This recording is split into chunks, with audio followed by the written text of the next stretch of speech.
The Messiah said, "When you come to know yourselves, then you will become known, and you will realize that it is you who are the sons of the living Father. But if you will not know yourselves, you dwell in poverty, and it is you who are that poverty." Please repeat daw, kapatid. Ito po yung tanong, King Witse. Sa ngayon ho bang panahon ay tumutulong ba yung Seven Assembly na gumigising na assembly, yung nakagising na ng mga assembly, ay tumutulong ba sa pagtatayo ng ating kingdom? Yan lang po. Okay. Please. Ibig sabihin, 6 other assemblies. Kung tumutulong na ba? Tama ba, kapatid, yung intindi ko sa tanong mo?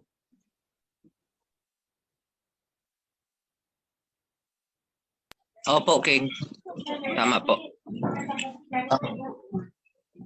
Ang 7 assemblies ay hindi pa nag-i-exist ngayon dahil tayo ang tutulong sa kanila para makabangon sila. In short, tayo yung binababangon. At tayo ang babangon sa kanila. Nakuha mo, kapatid, ang sagot ko. The 7 assemblies will only be awakened kapag na-publish ang ating Torah and Covenant. Otherwise, tulog sila hanggang ngayon. Okay po, sige po. Salamat po.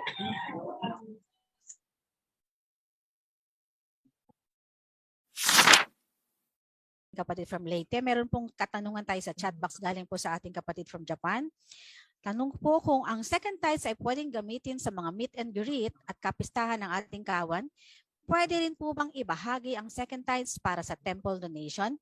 Yan po ang tanong niya, mahal na priest. Ako na ang sasagot. Sa kamahalarin na po. Okay po. Ang second tithes po, may ibang purpose yan. Hindi natin yan dapat i-consider na ito na yun. Kapanahon ng Israelites, nung nagtayo sila ng kanilang temple, hindi nila ginamit ang kanilang second tithe. Hindi lang ang masasabi ko.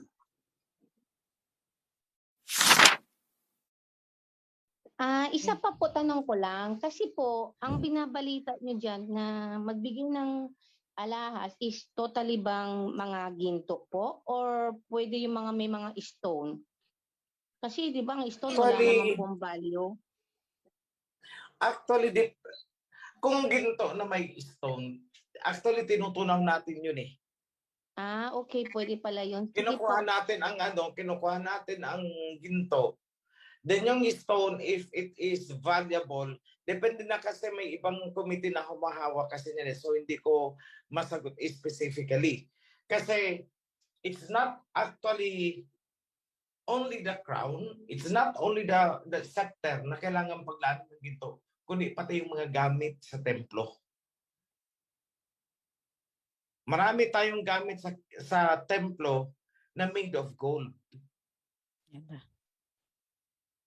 So it's not only the crown. Kasi basically, yung sa crown is almost fulfilled na ang requirement. Almost pa lang hindi pa 100%. So may mga pledges doon. So sa atin is tinatanggap natin para just in case kulangin, edi may gagamitin tayo. Kung sumobra naman, doon natin sa temple gagamitin yan. So as you can see, pati yung, I will give an example, yung menorah mismo, yung menorah is gold yan. Yung sinisindihan with 7 lamps, gold po yan. So we are striving hard to come up with it as is gold. Kahit very low carat lang, sabihin natin na 10 carat lang yan, basta it's gold. IT. Mapagpalang araw po sa ating mahal na hari, sa lahat ng priest moderators at sa lahat ng Zoom. Yung tanong ko po, hihingin ko lang po sa inyo ng advice kay King Hawashai. Kasi last Zoom kasi po na announce po na late this year, bibitawan po ng Pilipinas yung dollar. Hingi po sana ako ng advice, it's advisable pa po ba na magtrabaho po sa isang company, kasi yung husband ko po kasi nagtatrabaho sa isang company, UK company po siya, tapos yung sweldo po nila is in dollar form. Advisable po ba na magtrabaho doon since bibitawan na po ng Pilipinas yung dollar this late year? Okay. Let me pakimute. Okay. Let me be clear on that.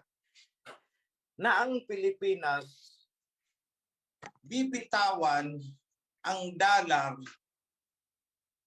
sa international trade. Hindi po pa kayo affected nun. Kumbaga sa import and export activity pa lang, mag-quit ang Philippines. And that is on the making. So ibig sabihin, kunwari mag-export tayo ng ano ba ang produkto natin na ini-export o saging galing ng Davao. Ang tatanggapin na payment natin, tinatanggap natin ngayon, ang bayaran niyan is in dollar right now. Pero this time, kung in-export natin yan papuntang China, yuan ang tatanggapin natin. Or kung ano yung mapapagkasunduan ng mga bansa na exchange currency. Hindi na dollar. So, on the other hand, halimbawa, ang Malaysia, nag-export papunta sa atin ng oil, palm oil. Dati-rati, kailangan nating bumili ng dolyar para ibayad sa kanila dahil yun ang tinatanggap nila. Pero ngayon, hindi na dolyar ang gagamitin natin. Bagkus ang gagamitin is a common currency na pagkakasunduan ng mga bansa sa ASEAN countries. Hindi pa po kayo affected dyan. Hindi pa. So tuloy lang muna.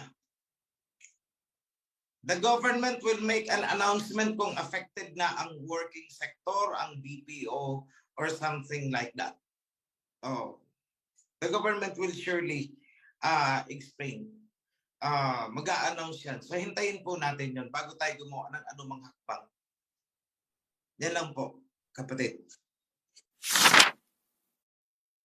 Pag wala pa po, ay ito po ulit ang aking itatanong. May tanong po dito. Just curious, what does Mahal na Hari preferred birthstone po? Mahal na Hari, tinatanong po ang inyong birthstone.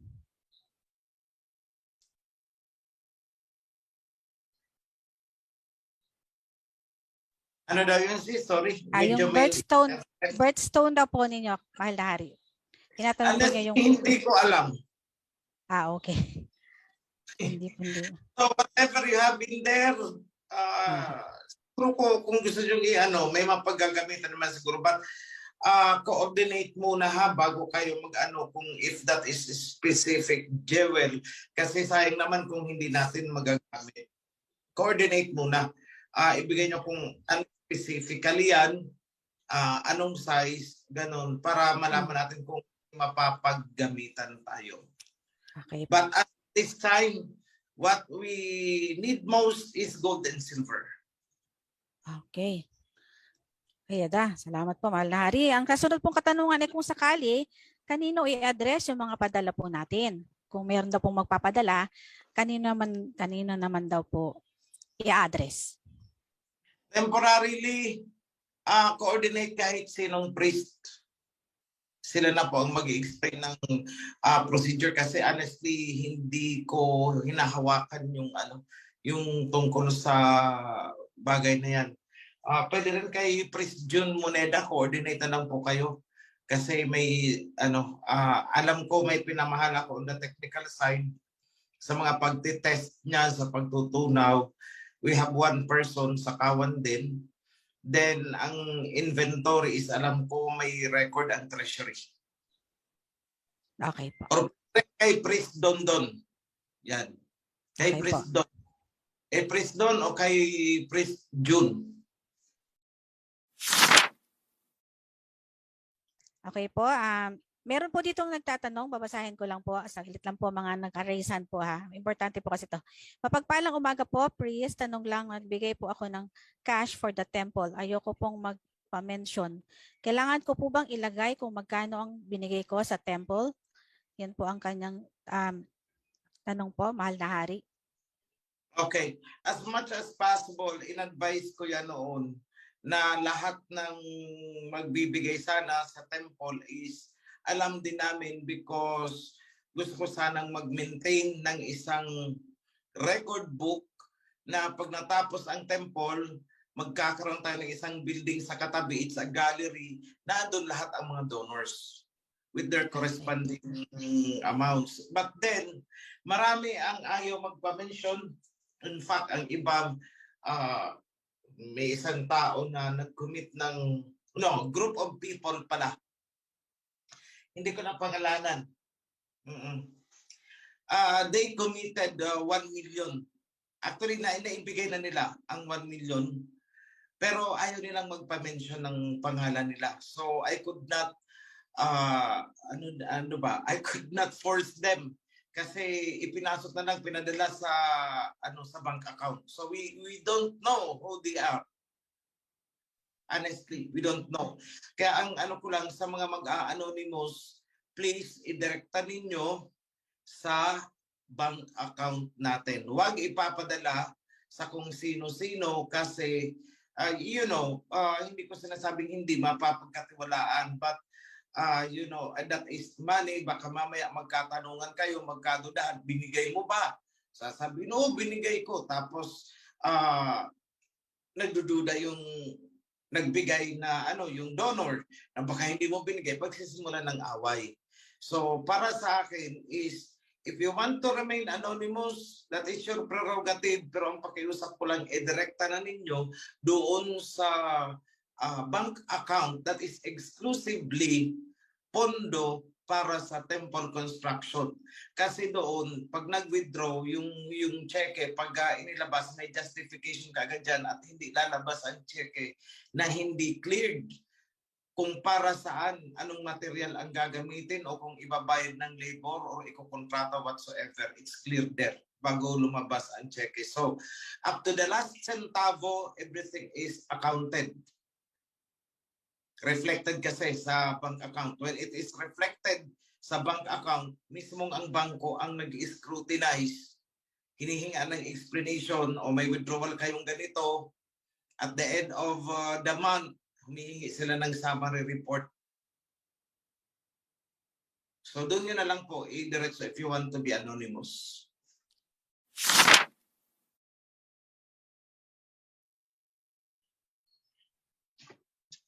Hello, magandang tanghali po sa ating lahat, lalong-lalo na si aking mahal na hari. Ito po ay clarification lang po tungkol po dito sa pagtatype. Sa negosyo po, kung halimbawa po, kasi ang sabi po nila, lahat na pumapasok income. Paano po kung halimbawa bumili, tungkol po ito sa negosyo, bumili ako ngayon ng sasakyan, 1 milyon. Tapos, ito ay negosyo po ito. Naibenta ko ito ng 900. Paano ba yun po? Paano ba ang sistema ng binenta ko na, binili ko po ng 1 milyon. Dahil sa may depreciation po ito, nabenta ko ito ng 900,000. Paano po ang sistema doon? May tax po ba yun? Bro Elmer. So, kung nasa buy and sell ka, ng sasakyan, binili mo kunwari, kasi meron tayo talagang kapatid na nasa buy and sell ng mga sasakyan, yung mga second hand ang kanyang negosyo. So ang ginagawa niya, bibili niya kunwari 500,000, i-repair niya, aayusin niya, sabi natin gumastos pa siya ng 200,000, ibebenta niya ng mga 800,000 yan or 900,000, something like that. So, binili mo ng 500.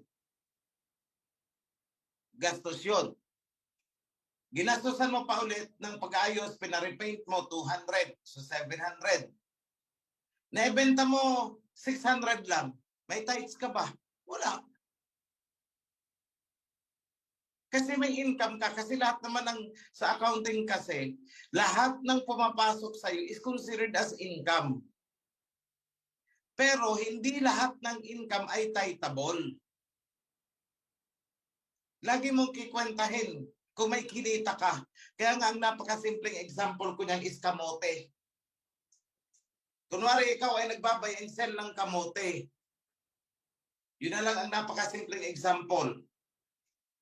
Binili mo, kinontrata mo dun sa paghango mo, ang halaga ng kamote is 1,000. Ginastusan mo transportation ng 100 pesos. Nagbayad ka ng pahinante, another 100 pesos, baggage. Okay, so magkano ang puhunan mo? 1,002. Eh, nung ibinenta mo, 900 lang kasi nabulukan ka. Ang tanong, may tithes ka bang babayaran? Wala, kasi ang tithes is defined doon sa from your increase. Ibig sabihin, from your net income out of that transaction. So kung lugi ka, wala kang tithes. 1,200 ang puhunan mo. Naibenta mo ng 1,500, yun ang kinita mo. May neto ka na 300. Saan mo i-base ang tithes mo? Doon sa 300. Hindi sa 1,002 o hindi sa 1,500, kundi sa 300 lang. Kasi yung 1,002 ay puhunan mo yun. So hindi mo pwedeng bawasan yun para sa tithes. Ngayon, paano na lang kung ita-tithes mo yun? Eh kung inutangan mo din ang 1,200.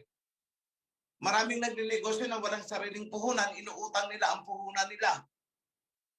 O kunwari, nangutang ka sa kapitbahay mo, 1,000. Pahiram muna ako 1,000, hahango ako ng kamote. So, naghango ka ng kamote, 1,000. Ginastusan mo 200 pamasahe. Binenta mo 1,300. Ang tanong, saan ka magbe-base? So alisin mo muna yung pera na hindi sa'yo. Yung 1,000 na yun ay hindi sa'yo. Inutangan mo yun. Bayaran mo muna. O magkano ang natira sa'yo? O di 300. Magkano pang hindi mo nababawi? May 200 pa. Kasi transportation mo.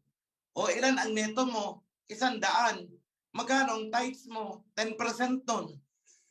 Ili 10 piso. I hope clear po. Yeda, kapatid, okay po ba? Kaya lagi Sagot kong po. kinaklarify, ang puhunan po ay hindi pagbabasehan ng tithe. Kasi po yan, ang puhunan, paano kung inutangan mo?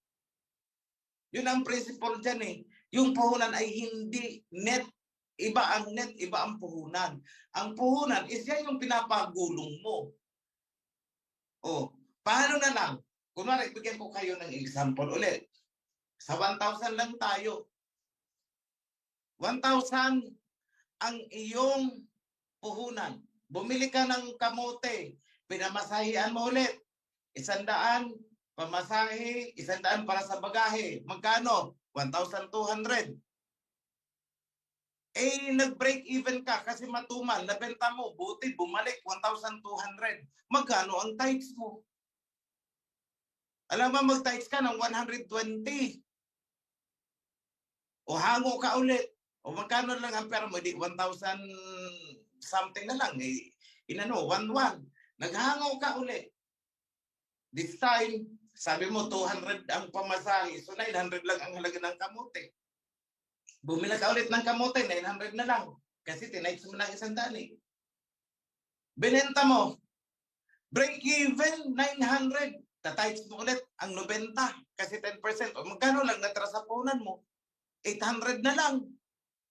O bumili ka ulit ng kamote, gusto kong bumawi. 800. Nabenta mo, matumali, 810. O, mag 10% ka ba? 81 pesos. Eh magkano lang natira sa puhunan mo? 700 na lang. Eh hindi po ganun ang tithes. Kasi malinaw naman ang instruction ng Aba. 10% of your increase. 10% ng increase doon sa puhunan mo. 1,000 ang puhunan mo. Ang bumalik sa'yo is 1,100. How much is the increase? Eh di 100. O di doon ka lang sa 100 pag-base ng tithes mo. Same thing. Sasakyan man yan. Binili mo ng 1,000,000. Ang purpose mo is ipampapasada mo. So, may tithes ba yun? Wala. Puhunan yun eh. Ngayon, sa isang buwan, kumita ka sa pamamasada mo, kumita ka ng 100,000. Oh. So, ang 1 million mo, nag-100,000 na. 1,100,000. Pero ang 100 million, hindi pa liquid. Andun sa sasakyan, gumugulong pa sa kalsada eh. Di ba? So saan ka magbe-base ng tithes mo? Eh doon sa kita na 100,000. Pero teka lang, naputokan ka ng gulong pala eh. So ang 100,000, binawasan mo pa ng 10,000. O 90,000 na lang pala. O magkano ang tithes mo? O di 10% ng 9,000. Ay, teka lang, OXC, nagpa-change oil pala ako eh. Ibawas mo. O magkano ang change oil? Ipagpalagyan natin 5,000. O saan ka na magbe-base? O 100,000 ang income mo ha? Bumili ka ng, ulitin ko lang, bumili ka ng sasakyan, 1 million, ipinampasada mo. 1 month, 100,000 ang income mo. Out of the 100,000 na income, gumastos ka ng change oil. Bumili ka ng gulong. Binayaran mo ang driver mo. Ay aba, sa 100,000, ang natira sa'yo ay 50,000. Saan ka magta-tithes? Pwede doon sa 50,000, dahil doon ang increase. O ngayon, yung sasakyan mo is nagde-depreciate yun. Expense yan.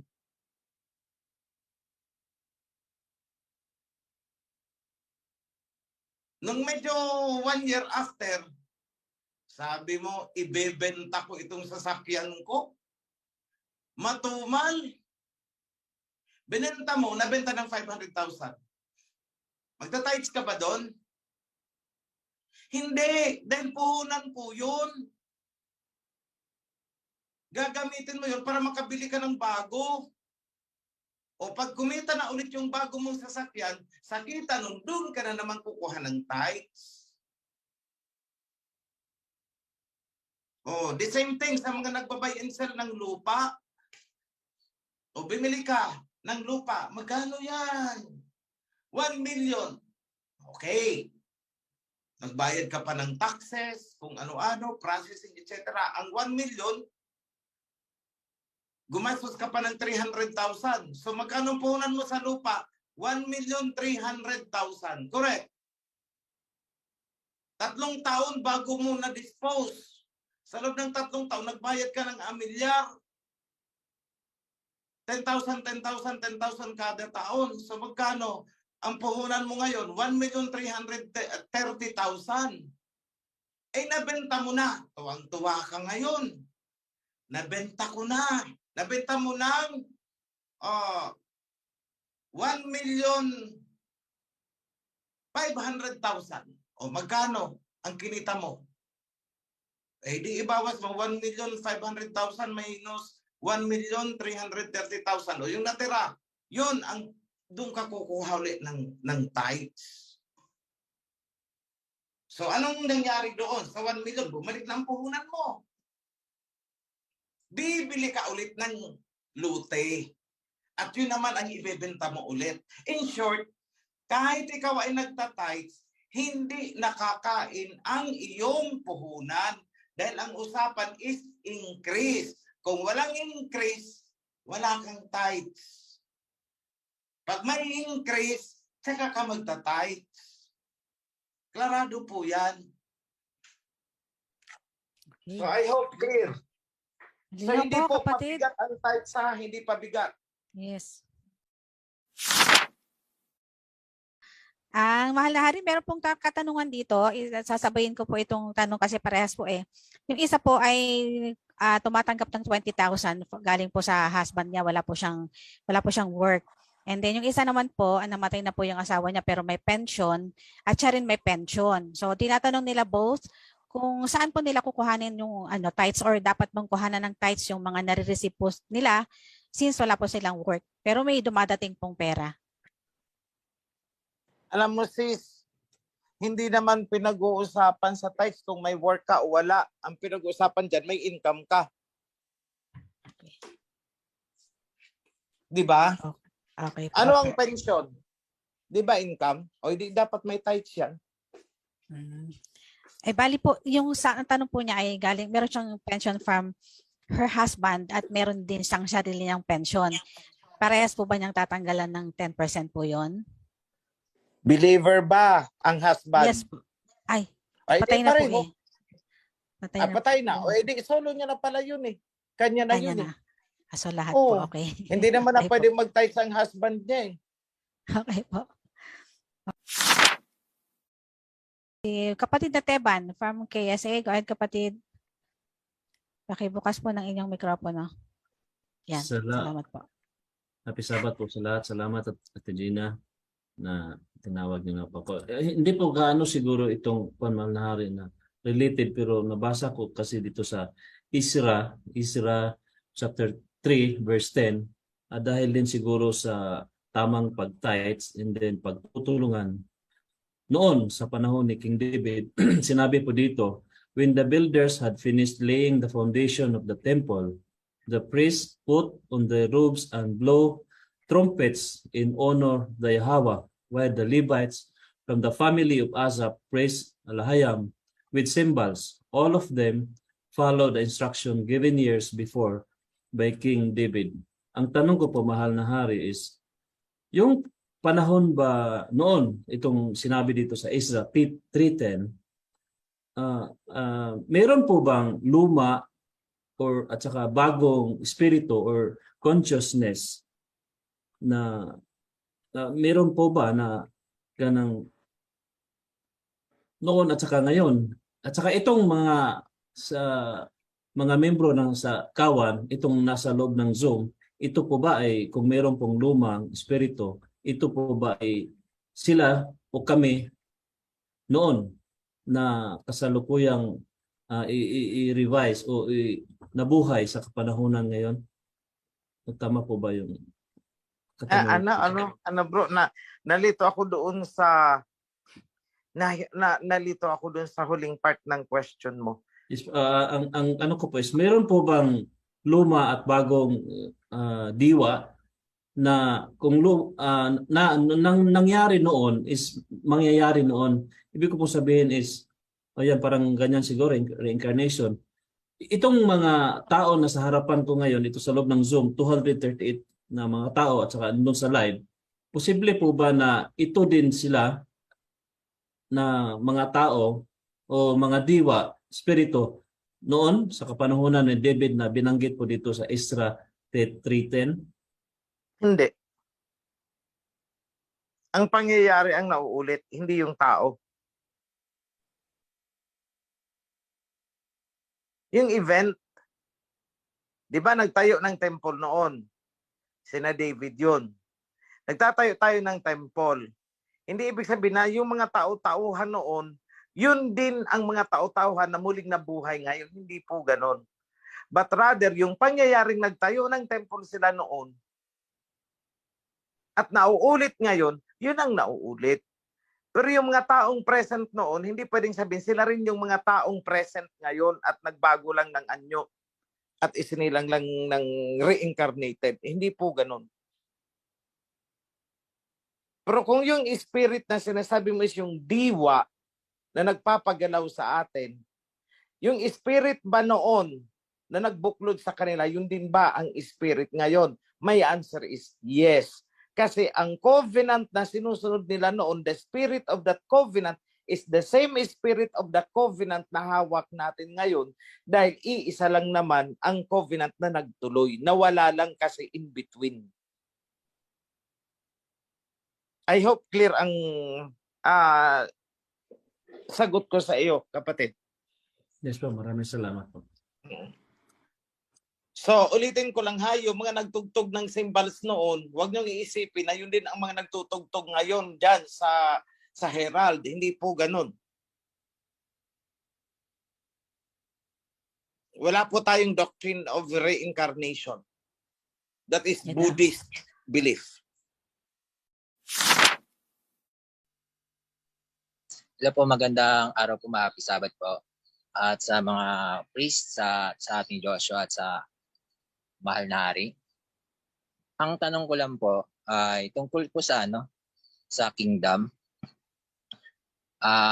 Di ba nagtatayo po tayo ng kingdom sa Mount Zion, Kingdom of Heaven. And then mayroon pong tatayo na king. At ito po ay kukurunahan sa darating na taon. So ang tanong ko po, yung pagiging king niya po ba ay sa Ophir lamang po ba o buong lahi ng Israelites? Kasi po tayo po ay dito sa Ophir ay natukoy na po yung ating pinanggalingan. Tayo po ay galing po sa Ephraim. Yun po kung tayo ay natukoy na ang descendant natin. So ang pagiging king po ni King Oichi ay kabuuan po ba ng Israel o sa Ophir lang po? Yun lang po ang tanong ko. Kabuuan ng Israelites regardless kung nasaan sila. Dahil yung covenant na nag-establish ng kingship ay sumasakop sa buong Israelites. Yan yung nakasulat sa, if I recall it right, sa Deuteronomy. Tama it's on the early part of Joshua, chapter 1, 2, 3. There, you can find it. Na nung binasbasan ni Jacob ang 12, yung mga anak niya. 'Di ba inadapt niya si Ephraim at saka si Manasseh. Si Manasseh si Ephraim ang naging firstborn. Although si Manasseh ang panganay. Pero dahil sa basbas ni Jacob, nabaliktad yun. Si Ephraim ang naging panganay. Ngayon, paano si Judah? Kung mapapansin nyo, ang nakasulat dyan, ang basbas kay Judah is, yung the scepter will not depart from Judah. Hindi maaalis kay Judah ang setro. Ibig sabihin yung kingship. Until the one, may hangganan, until the one to whom it belongs come. Hanggat hindi dumarating yung isa na mula sa vine of Joseph. Kasi ang blessing kay Joseph naman is, you are a fruitful vine. Bakit sinabing fruitful vine? Kasi doon manggagaling kay Joseph yung magiging king kung saan ipapasa ni Judah ang setro. So kung ano ang coverage, scope of kingship ni Judah, yun ang scope ng kingship. Kung ano ang scope ng kingship ni David, yun ang scope of the kingship of the one from Ephraim. Regardless kung saan napadpad ang mga Israelites, sakop sila noon because there is only one covenant na kumukubkob sa buong Israelite. Walang exemption dyan. Only one covenant. Only one kingship.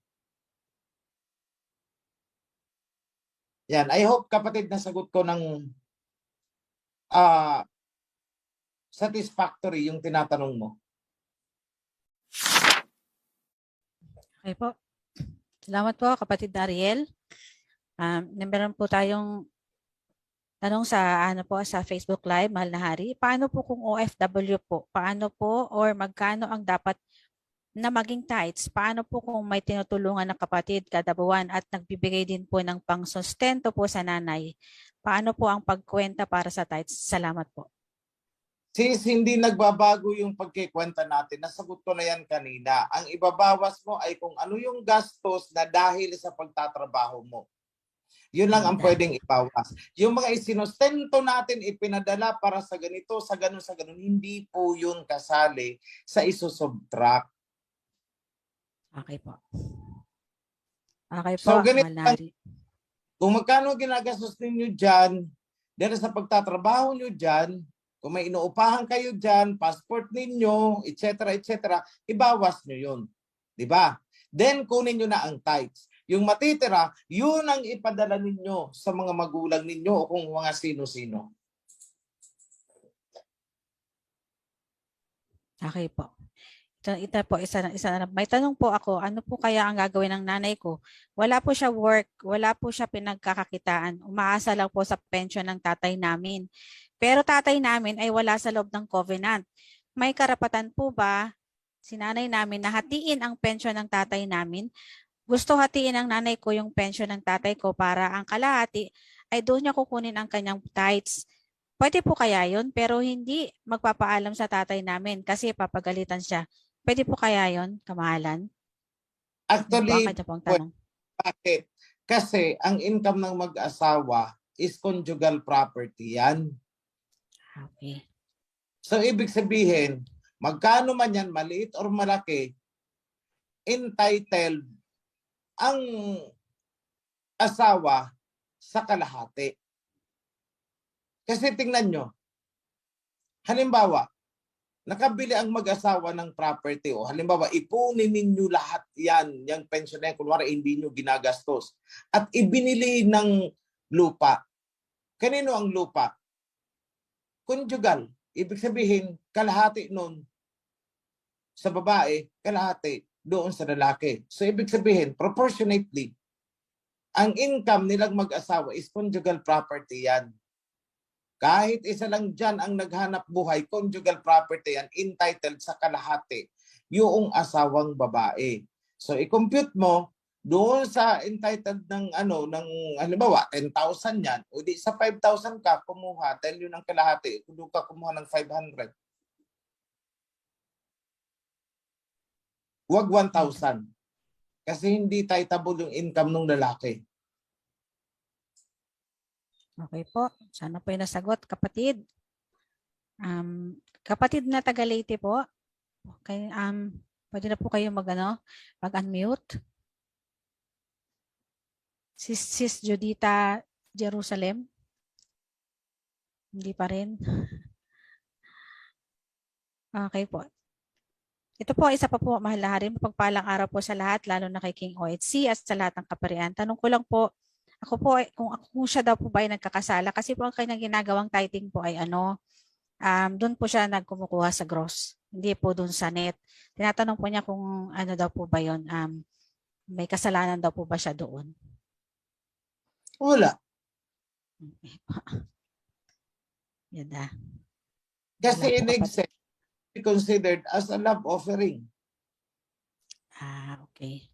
Pero sinasabi ko na nga, ang tithes is ayoko magdagdag bawas dyan sa kung anong nakasulat is 10%. But if you want to give more than that, hindi naman siguro magagalit ang aba. Matutuwa nga yun pinasobrahan mo Opo nga. Ito po, isa pa pong katanungan. Tanong ko lang po, may konting pera po ako bago mabaptize. Hindi ko po yun binawasan for tithes. Tapos nung nabaptize na ako, doon ko lang po mag-umpisa mag-tithes sa mismo monthly sahod ko. Tanong ko po, mali po ba ang ginawa ko sa tithes, sa pag-tithes? Thank you po sa sagot. Umpisa ng tithes na mismo monthly. Yun daw po, may konti daw po siyang pera nung bago siya mabaptize at hindi daw niya ito binawasan for tithes bago po siya mabaptize po. Tapos nung mabaptize na siya, doon pa lang siya nag-umpisa mag-tithes, sa mismo monthly sahod po niya. Hindi niya sinama yung counting pera po niya. Kung ano daw po ba yun, kung okay daw po ba o mali daw po ba yun o dapat niyang bawasan yung meron siyang kaunti. Yun po ang kanyang tanong po.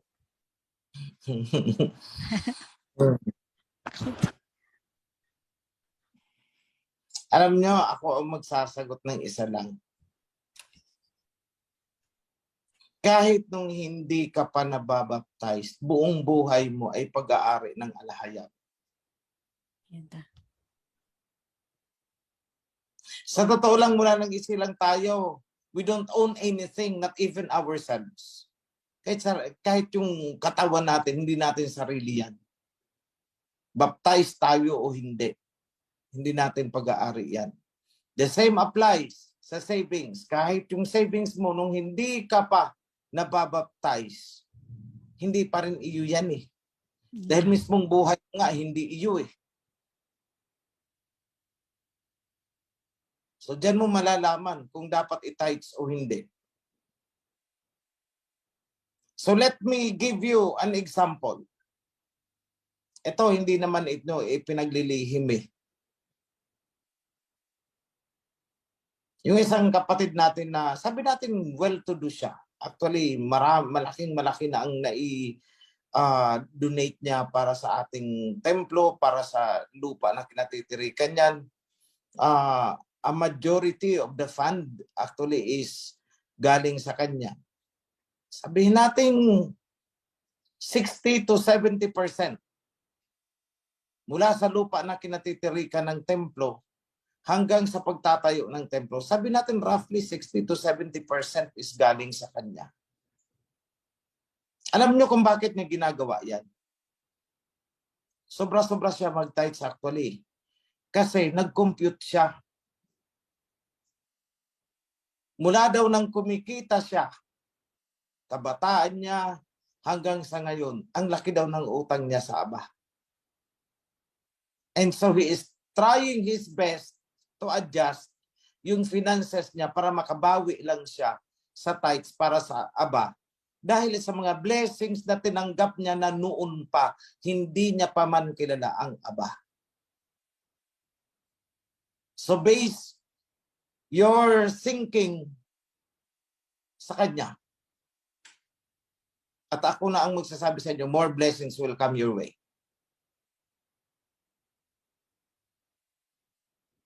Yun lang, kapatid.